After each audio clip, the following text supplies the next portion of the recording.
Alright, this is section 7.1, number 25. The integral of e to the negative x sine of 4x dx. Okay, since this is multiplication, we'll do integration by parts. I can set u equal to sine 4x, dv equal to e to the negative x. So then our du becomes 4 cosine of 4x, and our v becomes negative e to the negative x. If we recall, the integration by parts formula is uv minus the integral of v du.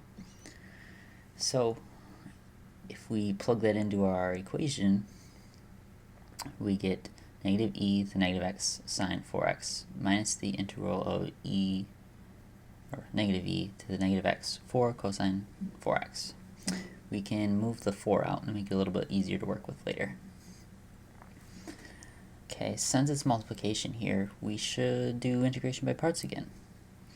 So we can set u equal to cosine 4x, dv equal to negative e to the negative x.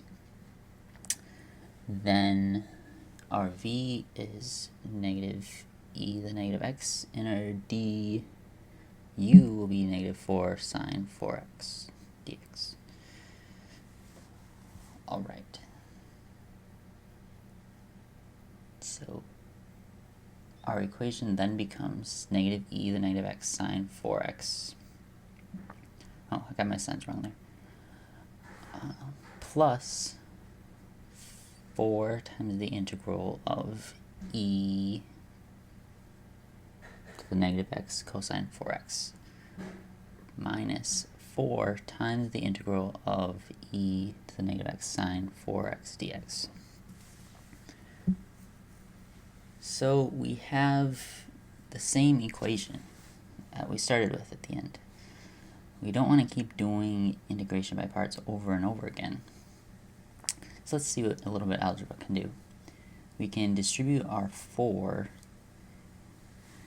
and then we come up with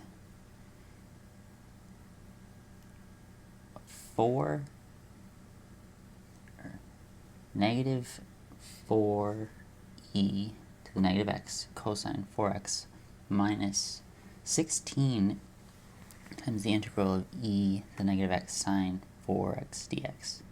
So then, since this is the same equation we started with, we can then add that to both sides.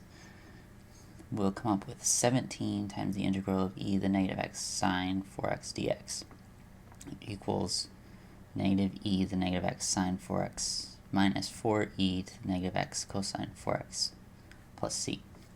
Then we can just divide that 7 off, and there's our answer. Negative e to the negative x sine 4x minus 4e to the negative x cosine 4x over 17 plus c.